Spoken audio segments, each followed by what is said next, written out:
Welcome to the Artist Unraveled.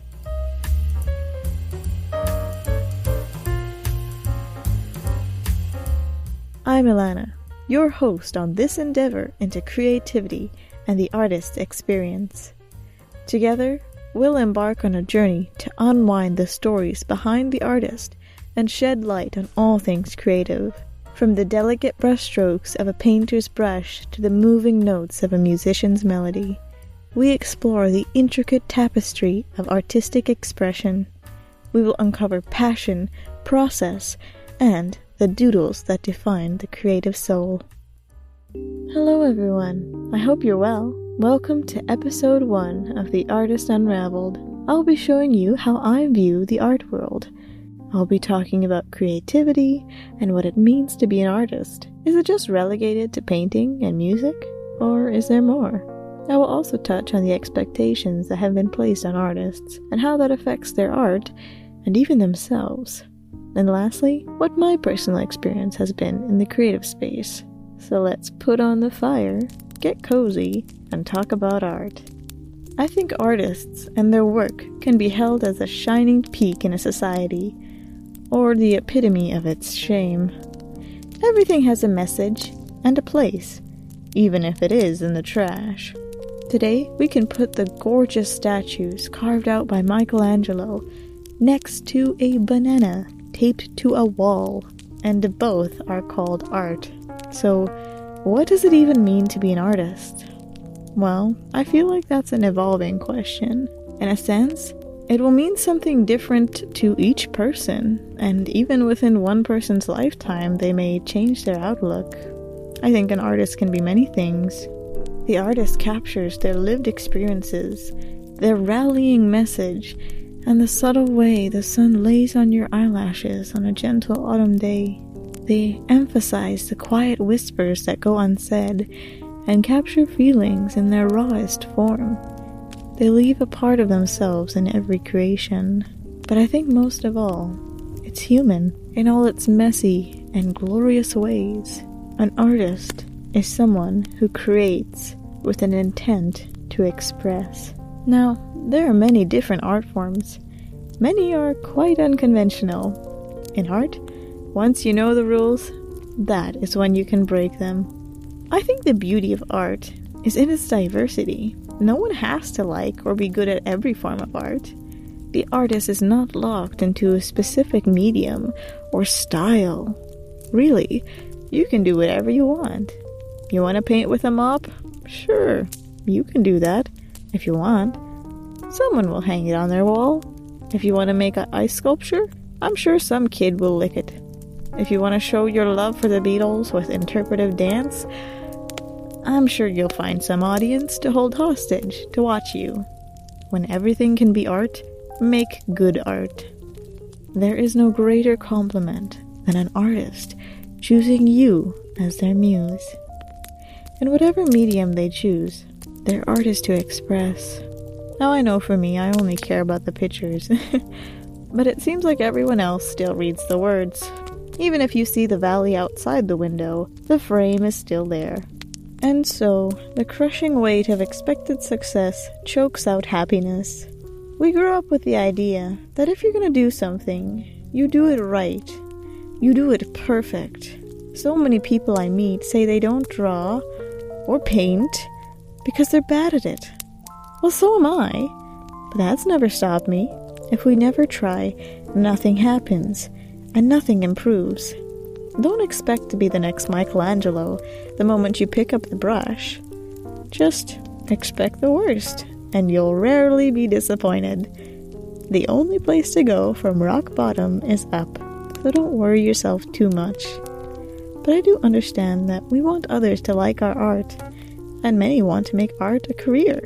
But if an artist pours out their heart into what they make, can its value really be measured purely with numbers? I mean, sure, the black market can put a price on your heart, but that's besides the point. Can we separate the art from the job? I think the article, "Do You Really Want to Make a Living from Your Creativity?" by Mark McGuinness is worth giving a read. This quote from Mark perfectly describes the dilemma. creative entrepreneurs spend their lives balanced on a razor's edge between creativity and commerce, between money and meaning. I know of a few who have given up on creating because they didn't like working for other people, but in the end, an artist draws out their own lines to follow. The world and everyone in it will have their ideas for you, but not even you will pursue every idea you think of. Some thrive under the pressure and are able to meet deadlines. Others take time and go through it slowly. Art teaches patience, but I have never seen anyone work faster than an inspired artist.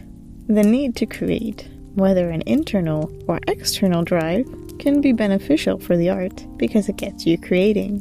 The words of Jack London express it best. Don't loaf and invite inspiration. Light out after it with a club. And if you don't get it, you will nonetheless get something that looks remarkably like it. So basically, you can't wait for inspiration. You have to go out after it with a club. However, the greatest pressure of all is that of my weighted blanket and the beckoning of my bed telling me to go back to sleep. I think I'm just tired. But what if everything you imagined and dreamt up was brought to reality?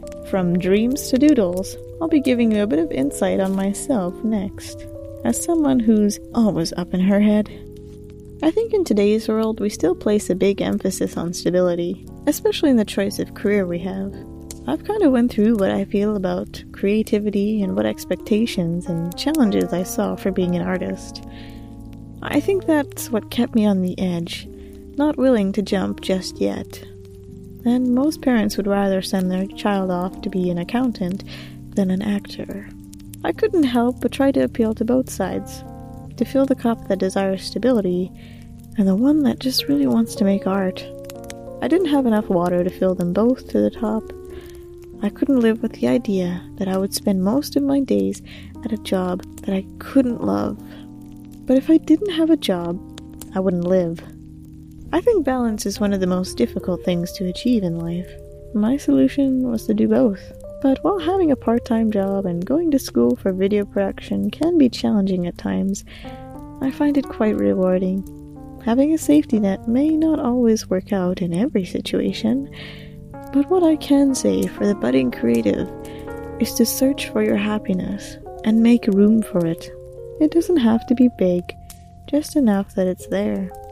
I always tried my best to measure up and to fit the mold. I should be smart because I wear glasses, so I pushed myself into that box. But I was still unfulfilled and dumb. But I always had a vivid imagination, and all the stories I had in my head, I wished I could bring them to life, but I didn't know how. When I took an art class, and a music class, and a theater class, I finally felt what I was missing. Art gave me a voice. I wanted to do everything, learn every form, every style, and every medium. I didn't commit to master anything, but I was not given any natural talent, so I wanted to enjoy everything. And I still do. I love all things art. I dabbled in resin, crochet, printmaking, clay sculptures. I think you can bog yourself down when you compare yourself to others, so it's not worth it. Art isn't just about making a masterpiece. It's about enjoying the moment. You don't need talent to make art. To make something you're proud of, you need practice. Practice makes permanent. I continue, not because it's easy or because I see a grand reward at the end, but I see the most beautiful moments being made because of the art. Art was made to be enjoyed, and the delight you feel working on it and finishing a project is unique. I think everyone should at least try it out. Even if you couldn't draw to save your life, there's something out there that will touch your heart, and you'll do it, even if you're bad at it. Well, let's end off with a quote from Vincent van Gogh. If you hear a voice within you say, "You cannot paint," then by all means paint, and that voice will be silenced. Well, that's all, folks. Make art, be happy, and don't worry, you have an endless amount of time ahead of you. We love to see your art and hear your thoughts, so feel free to reach out to us on X, aka Twitter, or Instagram at artistunravelled, or post us a note on the website, theartistunraveled.com. Make the day beautiful, and I'll see you again soon on The Artist Unraveled.